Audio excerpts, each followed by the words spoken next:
Hey guys, it's Darren from Healthy Living Right, and today we're going to make a classic homemade meatloaf that's not so classic. I'm going to improvise, throw a couple special ingredients in this. It's going to be absolutely incredible. It's highly satiating, high in protein, low in carb, and good for you. Let's go make this. Here I'm using 2 pounds of ground venison.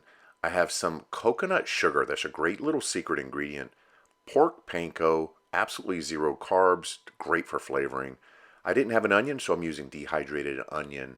I'm using the Primal brand ketchup and buffalo sauce. Combined together are incredible.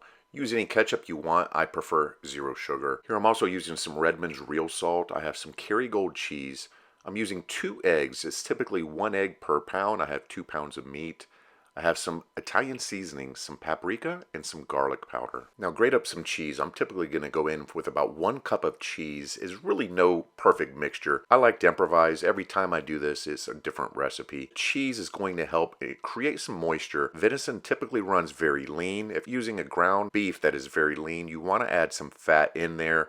This is going to help retain some moisture and give you a really great consistency. Now I'm going to add in some dehydrated onions. You can never go wrong with onions. It's a great prebiotic and it's an amazing flavor. Now I'm adding in the pork panko. This is your substitution to breadcrumbs without the carbohydrates. This is going to be a great substitution.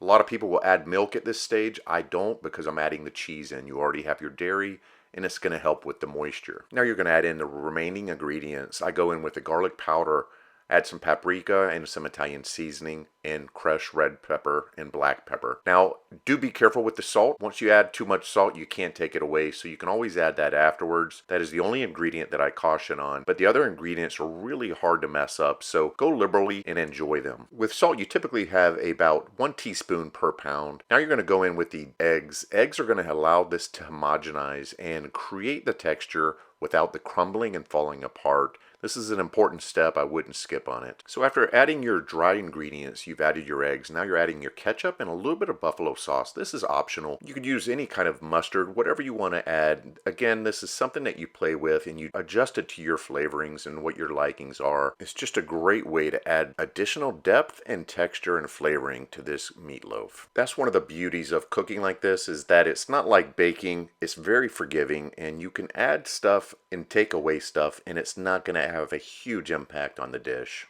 Now here I want you to get into the bowl, really mix this around. Unlike meatballs where you want them to fall apart, a lot of people don't like to overwork this meat, but I disagree. I think this is where it's really important to homogenize that meat. You mix it really well and it's going to maintain that loaf form. Don't worry about being delicate here. You're not going to mess anything up. This is prior to adding the coconut sugar. That's where we're getting ready to add in some great texture and flavoring. Coconut sugar is the sap of a coconut. It is a nice caramelly note and it's not going to have the impact on your blood glucose. Along with this protein and fat, it's going to be very minimal, so it's going to be very diabetic friendly. Now we're going to incorporate the coconut sugar and the cheese. Incorporate that, again, mixing it well. Make sure that is through and through. Now we're ready. We're going to shape this into the loaf form. Throw this into the pan. I didn't grease it this time. A lot of the times all the juice and fat from the meat, I don't need to grease it. But you can, that's completely optional. And we're going to throw this into the oven at 375 degrees for about 45 minutes.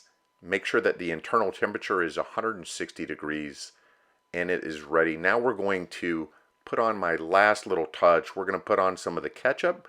We're going to create a glaze here. So I like to use just ketchup. I don't get fancy with mixing it in a bowl.